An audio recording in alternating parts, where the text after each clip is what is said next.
today we've got the Canuck Sentry. The color is green. It's kind of like a army green. And this is one of their models that it's budget friendly. It's not the greatest quality, and I'm going to show you why. But it does hold up reasonably for the price of it. Do I think you could do better? Definitely. But it's not all bad, and I'll show you why.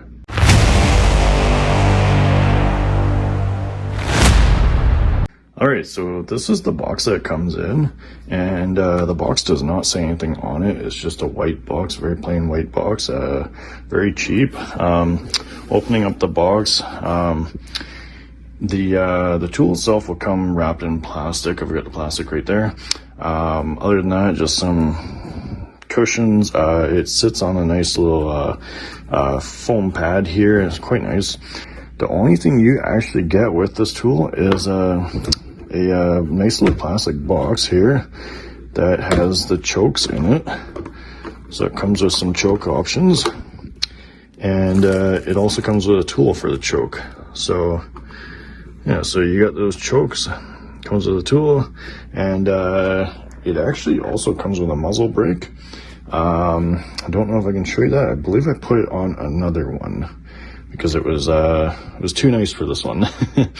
Anyways, yes, it comes with a muzzle brake and 3 chokes. So close that up. It does not come with an owner's manual or anything at all else otherwise. So it's kind of strange, but that's how it comes. All right, so here it is, the Canuck Sentry. One thing that they have done right is they make something that looks nice, at least. The color is nice. It also comes in all black, or you can get it in a tan color. I chose green because it was just simply, that was all they had left. So it's currently got the zero choke in it right now. This is what it comes with from the factory that's in there. Other than the chokes, is you got this nice little thread muzzle brake. It's not in it right now because I had it threaded into another tool that I happen to like more than this one. Anyways, it does come with that. So it's a nice little setup. So if we look around it here, you'll see it says Canuck on here. I believe that it's brought in by, I believe it's a Turkish-made tool, and the company that imports it is Odell Engineering, if I'm being correct, and they call it the Canuck. That's the name they've given it, as well as the rest of the tools that they put out. So let's look in depth on here. So now this thing is, for a tactical tool, it is fairly long. If we measure from the end of the barrel right there to the end, and this is a collapsible stock. It's all the way in right now, so we got about 43 inches, just over. The barrel right there at about 23 inches, where it stops right there into the action. So the stock, like I said, moves in and out. Got 1, 2, 3 settings here. Moves in and out, fairly nice. It's got a nice rubber cushion on the end here. Works quite nicely. The pistol grip here is just hard plastic. There's nothing really soft about it for your hands, but the shape of it is decent. You've got your safety right here. Just a little push button safety, quite simple but effective. You've got a top sight, ghost ring sight with a Picatinny rail. Show you one thing I don't really like here is this top sight. Use the table is slippery. Anyways, this top sight here is just plastic, as well as the whole Picatinny rail is plastic as well. And if I wasn't being careful, I could break that off pretty easy. If I wanted to, I could break it off with the tips of my finger. It's not very strong. Not the greatest. You can take this off, and then as you can see here, you can kind of see the end of it here. It's got like a regular sort of, just like a regular shotgun would have, that would match up to a bead on the end of the barrel. So kind of like just a regular little sight underneath. So it's not a bad option. moving further down here, we've got basically a heat shield. This is metal. It's thin sheet metal. It's kind of a nice little feature.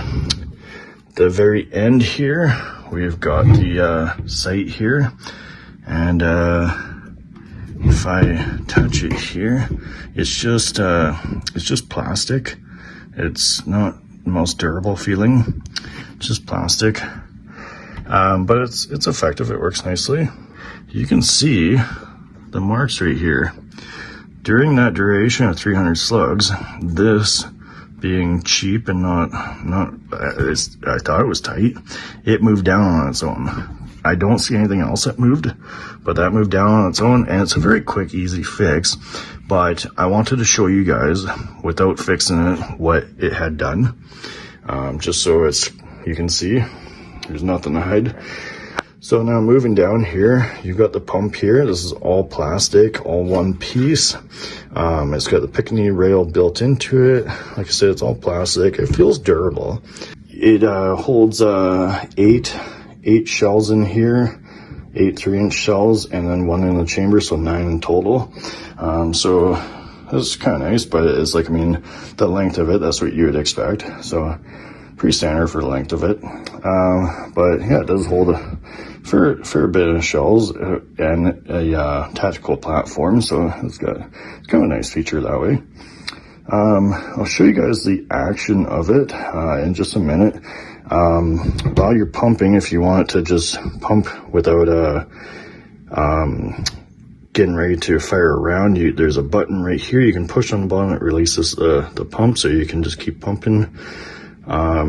And then the trigger itself, nothing really special about the trigger. The whole housing around it's all plastic. There's a lot of plastic on this, which is not really that great in my opinion. Most things on it feel durable, but it's a lot of plastic. It's a lot of cheapness in my opinion. Anyways, the trigger, it's not a nice trigger.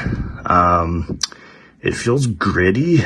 I've read reviews about these that people say that these things need to be fully disassembled and cleaned really well when you get them. One thing that I notice when you get it is it comes covered in oil. Like the whole thing is just covered in oil. And that's not a bad thing. You don't want it to develop rust. But like, I mean, it's a bit excessive, the amount of oil it comes covered in. So if we turn it over, again, it just says Canuck right there. It will do, it says right in here, so let me turn it around here. So the barrel right there says made in Turkey. I guess that's how you spell turkey in Turkey, if that makes any sense. 2022, I guess that's the year it was made. So 12 gauge, 2 3/4 inch and 3-inch shells. It'll use both. So that's a nice little variety there. All right, so I'm gonna put the camera in the stand and I'm gonna show you cycling, how it is. All right, let me show you how it cycles. So first things first, there is nothing in it. I've already checked it, it's cleared.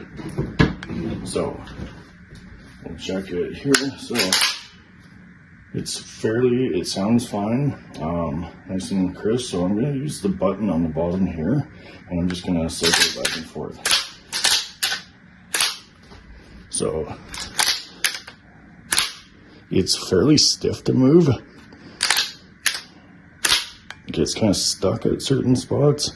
If you look inside there, you can see grit, like little bits of like sparkly grit everywhere. It's completely empty right now. I'm going to dry fire. The trigger is really stiff. Okay, I'm still squeezing. Okay, maybe the safety's on. Okay, let's try it without the safety. It is stiff though. Sorry. Okay, so that time it actually worked fairly well. I think maybe the grit that was in there moved out of the way. Try it again. Yeah, it's really stiff. Still, you see it move? There we go, click.